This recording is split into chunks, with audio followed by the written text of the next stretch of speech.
ready to come on another artist date with me? I've got 3 left. And who knows, maybe I'll continue it, but I will be technically done with the Artist Way program by then. I am going to be going to Eagle Group, and I have been wondering for maybe 2 years what this group is like. It's actually I think it's a job support group for veterans. And this is in Minnesota, and it's taking place at Toro Corporation. It looks like it's a panel of types of maybe recruiters, or I think from 3 companies in Minnesota. I don't know if Eagle Group is national, but I heard about it from 1 Million Cups, the entrepreneurial mastermind / support groups that I've told you about on my channel.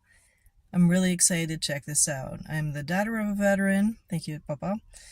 And I'm a resource-oriented person. I mean, for 15 years with Hennepin County, I was giving people resources over the phone or mentioning resources, and that's the way my brain works. So I'm hoping that I can help out these veterans somehow. It's a job hunting group, I think I mentioned, and I thankfully am not looking for a job. Extra gigs maybe, but not actual jobs in the sense of full-time or, I don't know about part-time. I mean, my husband and I own an e-waste management company, so that takes up plenty of time, and I tutor in German, and I could tutor in Spanish too. But the point is, I'm here to help others, and I'm just curious how it works, whether we're going to stand up and pledge allegiance to the flag, or how is it going to be different from other job support groups. Come to think of it, I've only been to one before, and that was like 20 years ago, I think, and that was how I found my job for WIC program. It was through a church. So if you're looking for work, I swear though, networking is the best way to find work. I learned that from Hired. I also learned that from Dress for Success Twin Cities. It's something that's repeated often. I don't think it used to necessarily be the way to do it, but going to networking groups or just telling everyone you know essentially that you're looking for work, that's technically networking. And also, since I'm a networking coach, maybe they need my skill set for that. Anyhow, really excited to see what happens. And hey, thanks guys, members of Eagle Group, in advance. Thank you for serving. Thanks for your sacrifices. Oh my god. It's really hard to record in the car, but at least it's quiet here. I forgot to mention, I'm also going to read a few parts of the Artist Way book after I show you what Eagle Group is like. So if you're interested in hearing parts of the book, stay tuned or fast forward if you're not interested in the actual job hunting part. It's going to be a panel discussion though, so that should be interesting. And anyhow, just fast forward if you want. Okay, it never hurts to show the free food. I'm really impressed, Toro. You've brought compostable eatingware.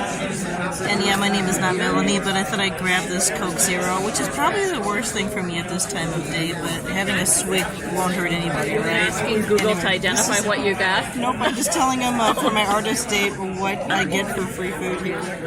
And what a nice service from Toro. I mean, look at this room. It's nice and huge, and apparently it's a national group. This is just the Minnesota chapter. Way to serve and give.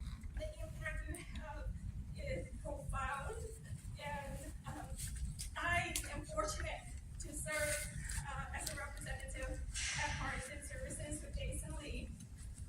I actually met Alan Hill at ETS a couple years ago and have connected with him. And I've always wanted to support Eagle Group, but I'm not a veteran, just a refugee kid.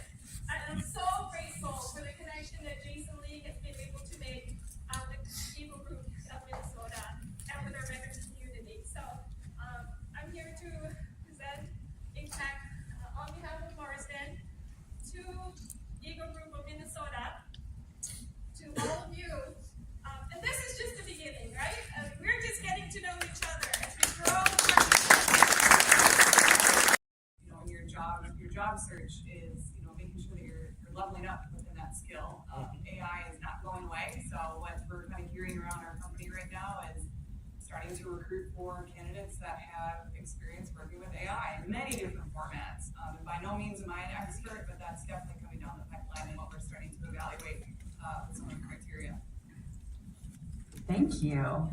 Going off of tricks do you have for our friends tonight with AI and the recruitment process? What tips do you have? I can start off with that one. Play around with it in your free time. I even when I first heard of it, I know I'm young, but I'm not huge on technology. And it was a foreign thing to me, and I just started, I can't think of a better way to say it, just playing around with it, seeing what it can do, experimenting things. And it's kind of like, I feel like it's kind of like our brain, you know, we only use 10% of our brain, but it's like I feel like I'm using 1% of AI right now. And so that's my encouragement, play around with it. It can also be a great resource. I mean, I can add to that too. 100%. Get immersed into AI. Just play around, explore. There are so many different tools out there. Personally, I use ChatGPT the most and Copilot. Couple of decades now, I've been working more in the contract consulting realm. And the reason why is because I like to go through agencies, placement firms like Brooksource, because they work directly with the hiring manager. And what I've seen is that there's a trend where companies like to hire someone through an agency on a contract for 3 or 6 months, call it a probationary period, and if they do good work and it works out, then they're offered a full-time role. What are your thoughts about being able to use agencies to hire people, and do any of your companies actually go that route? so in case somebody missed it, the question was. Was I not talking loud enough? I am practicing here, sir. I'm just kidding. First Go ahead. time. Question was about contract to hire and if the companies prefer it or if any of our companies up here use that method.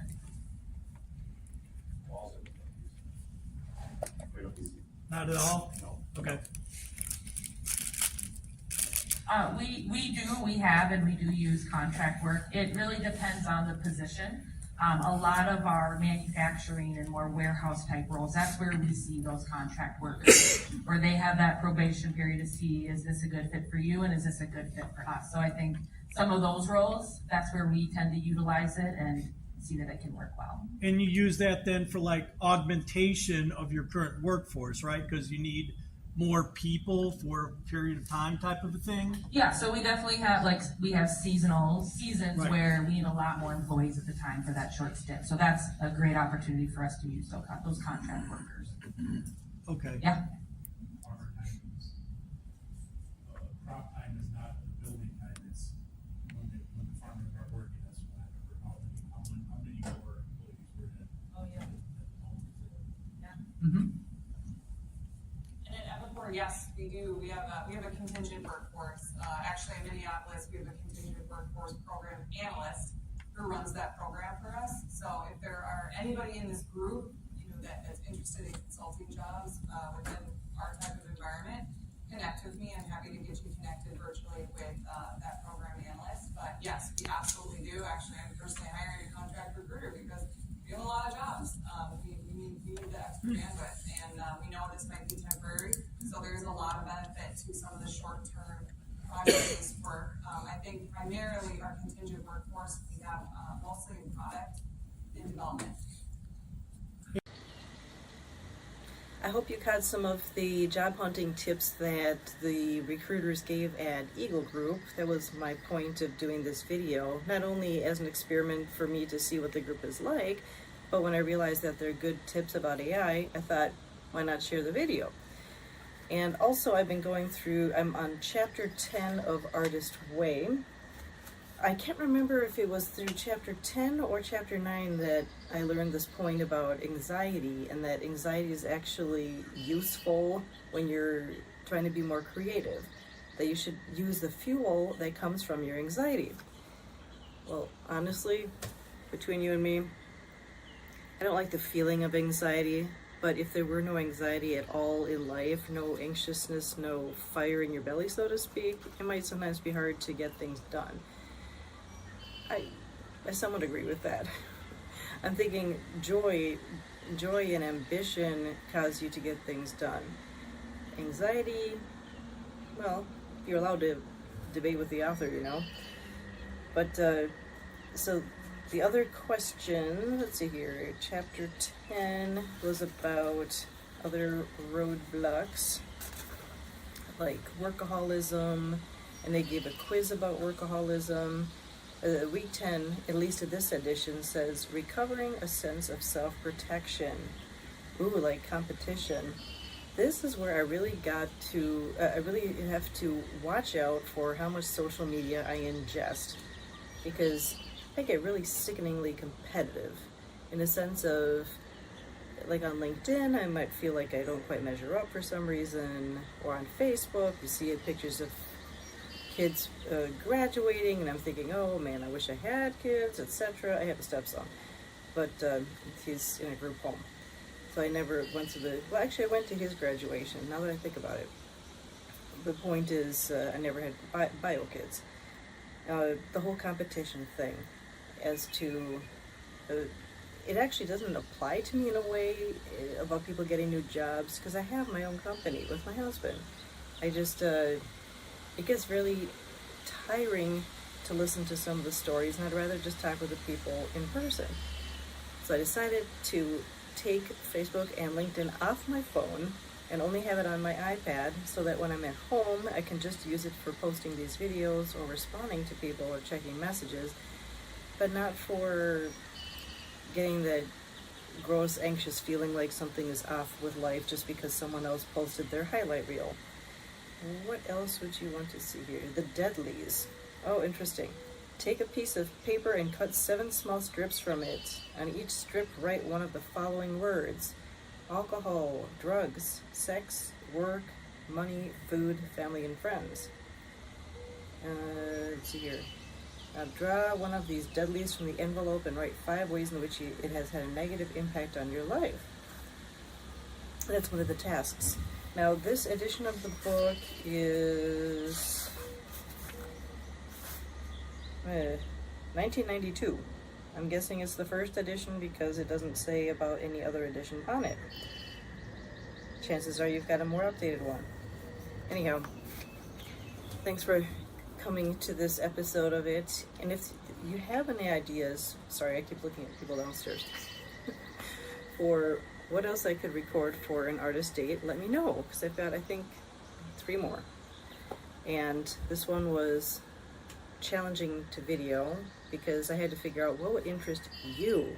You, in this case, you, the veteran who's looking for work. I'm guessing tips on how to find jobs, right? The other tip I learned, other than using AI for describing yourself on your resume, was also to make sure that you have the experience to back up what's on that resume.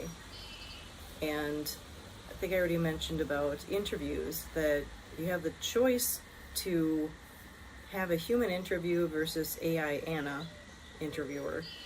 So if you don't feel comfortable with an AI interview, don't accept it. Got any more questions? Just reach out to me, okay?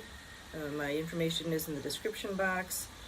I'm open to hearing what your questions are. There's no way in heck I would put all those notes on a video, especially if some people are only watching it for the Artist Way commentary and not for the veteran portion. Thanks.